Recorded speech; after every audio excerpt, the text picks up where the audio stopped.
Hey there, friends, enemies, and newcomers. Welcome back to the channel. It's me, Evelyne Goldsmythe, and I am very, very happy to have you here with me today on Goldsmith's Corner. On today's voyage into my mind, I am sharing with you a little bit about me.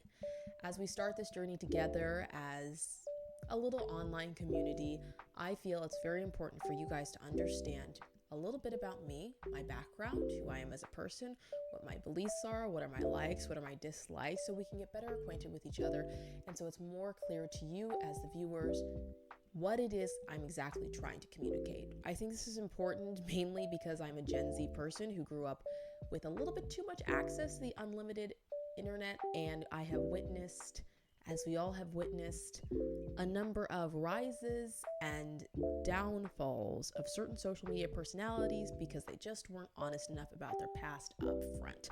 So to avoid any confusion, any rumors, any doubts about my character, I am being a little bit vulnerable and opening up my closet so you guys can see some of the skeletons and get to know me a little bit better. Without further ado, let's get into it. Hey there, friends, enemies, and newcomers. I'm delighted to have you here as always. Thank you for stopping in to listen to my podcast episode this week. When I considered the topic for this week's episode, I was reminded of one of my fears, that of being misunderstood, which has actually held me back from launching and releasing this podcast sooner.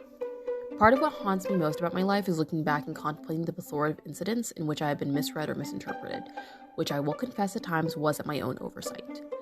And as a full-time overthinker, I never want to allow anyone to have agency over my narrative or thought process. I want to take ownership of my narrative. I would like to hold myself accountable for my character flaws and mistakes in my own time and control how I'm perceived and seen. So with that in mind, on today's voyage into my mind, I felt it would be fitting to give my audience an answer to a very pertinent question. Evelyne Goldsmythe? Who is she? Without further ado, let's get into it.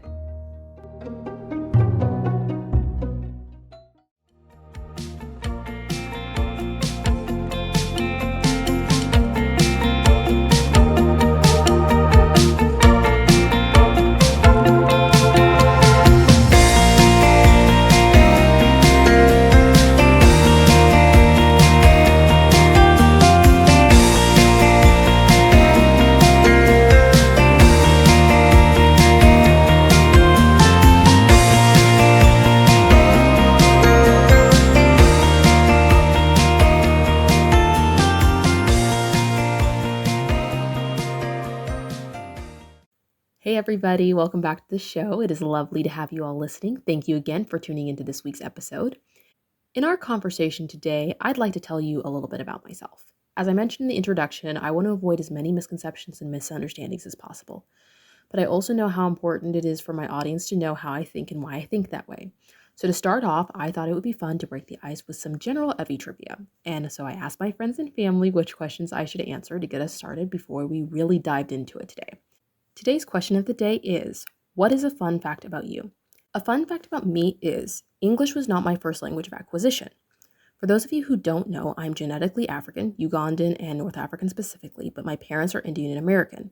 When I was a baby, my mom worked as a teacher in the US. She would have to go to work every day and leave me with my dad, who at the time sold insurance. At home, I was spoken to mostly in our regional Indo-Aryan language, Sambopuri. And apparently I was always appearing confused as a young child when people spoke English. It was especially difficult for me to respond immediately when my mom said something to me.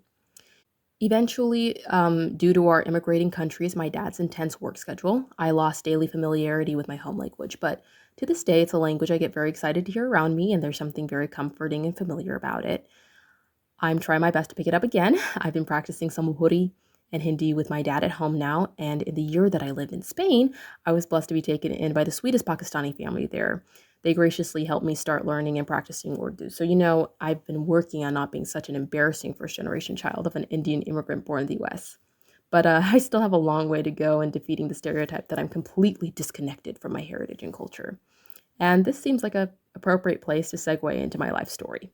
So, I was born 9 months and a week late at 3-something in the afternoon because from the beginning, no one told me when and at what time I was supposed to arrive. I decided to determine that myself early in life. And as to the details of the day I decided to grace the world with my presence, I really don't know too much about my literal birthday. But on the third day, my parents came to the hospital. According to them, they got to the door and from the outside heard my loud wailing. They cried at the realization that they were mine and I was theirs forever. On the fifth day, I was finally released by the adoption agency to be taken home with my forever family. My parents didn't tell anyone except for one of my mom's sisters that they were adopting a baby. My arrival back to my hometown of Modesto was met with joy by our friends and family in the surrounding areas, as my parents had been trying to be parents for 13 years of their marriage. Before adopting me, my parents had already begun to plan to move to Central Asia to open a business with the purpose of helping create job opportunities for people there and boosting the local economy. And so when I was 21 months old, I moved overseas with my parents. Although I have visited the country of my birth on numerous occasions and for different lengths of time, I have not lived there for the last 16 years. Our life in Central Asia is filled with many memories that I recall vaguely, but with much fondness. It was there that I spent my formative years and began the journey to becoming my own independent person. During this time, my father became very busy with work and was rarely at home. I spent most of my time with my mother, and she spent her hours and days looking for ways to keep me out of trouble and entertained. Eventually, I got to the age where my mother felt I needed to attend kindergarten. It was there that I discovered and developed a general mistrust of my peers.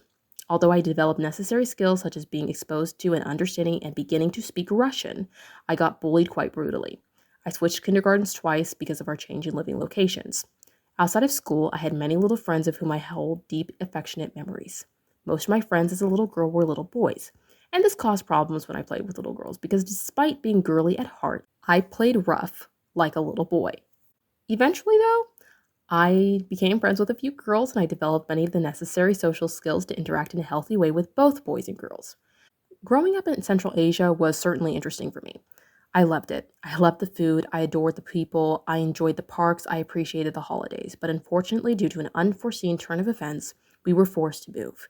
And so we moved on to live in India with my father's family for the following year.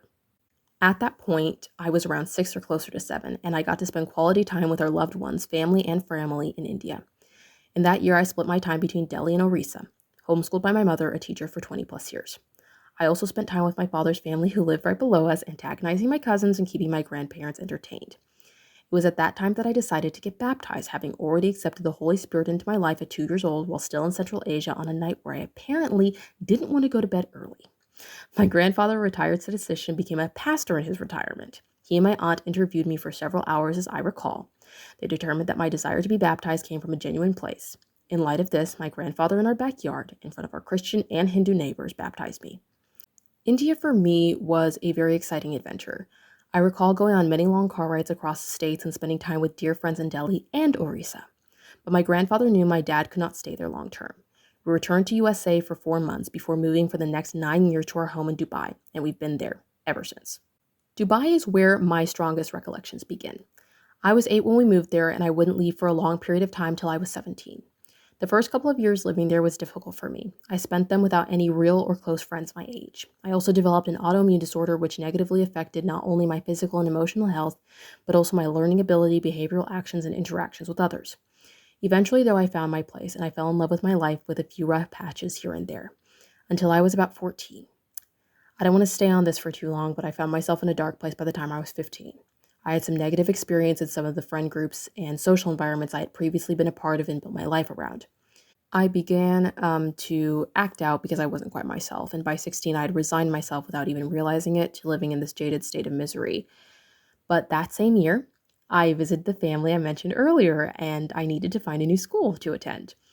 At that point, I wasn't homeschooling anymore. I had switched to a wonderful school in Delhi that still has a piece of my heart online for a year, but they were going back to in person, and I couldn't get to Delhi at that point, so the family in Spain very kindly offered to let me live with them. And at 16, I moved without my parents to Madrid on a sort of women hope and had one of the best years of my life. I moved to Spain, and although there were some trials and tribulations, I praise God for answering my prayer for restoration. It was in Spain, with those people and at that school, that I found an abundance of direction, healing, community, and faith. And so my year in Spain is something I'm still processing and being grateful for. But it's also the place I finally found out that who I am and who I was is not always the problem, and that there are people who will accept me, love me, forgive me, hold me accountable, pour into me, and let me pour into them in the way I've always longed for. which is why I'm so sad that I can't, as of now, return to Spain this coming school year. But I'm wishing them all a fantastic year, and I'm just looking so forward to all the ways I'll be able to see them grow from a physical distance, but in my heart, a very near and dear closeness. And now you may be asking, what's next for Evelyne Goldsmythe? And to that, I have to say, I have no idea. Like, y'all, I literally don't even know right now, but hopefully I can graduate high school without incident. What I do know is that I have visited an excellent liberal arts college while visiting California that will definitely get my application. And if I am accepted there, I plan to first get my degree in liberal arts and then go on to grad school to earn a master's degree in international relations and global affairs so I can become a diplomat for the United States government. And so I can continue living overseas and working to make the world a better and safer place on a governmental level. And hey, maybe I'll publish a few books, start a media company, try out modeling, get back to pursuing music and dance lessons, help create communities, maintain relationships with the people I love, accomplish all my dreams before I die, and most importantly, keep Christ at the center of it all and accept that I can't always get everything that I want along the way. But yeah, you guys, that is my story in a nutshell. Later, you may hear some specifics when it's necessary, but for now, that's pretty much all you need to know about me to understand Evie Talks. I would love to hear some of your stories, so if you want to head to the comment section here on Spotify or whatever other platform you're listening on, I would adore it if you would just share a little bit about you with me. Beyond that, if you know someone who might enjoy this podcast or my blog, go ahead and send it to them. I'd really appreciate that. And also, guys, I'd just like to thank you so much for all this love, support, and feedback. I really love to hear your thoughts and how this may be helping you because that is what I'm here for.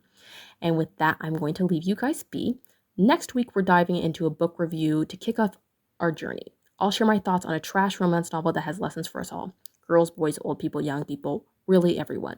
As well as its message and effects on young people consuming YA literature and the wider whole of society.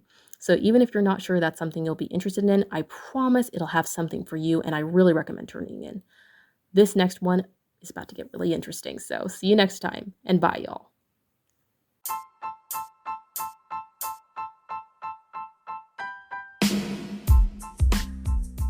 Hey, look at you charming individual of civilization.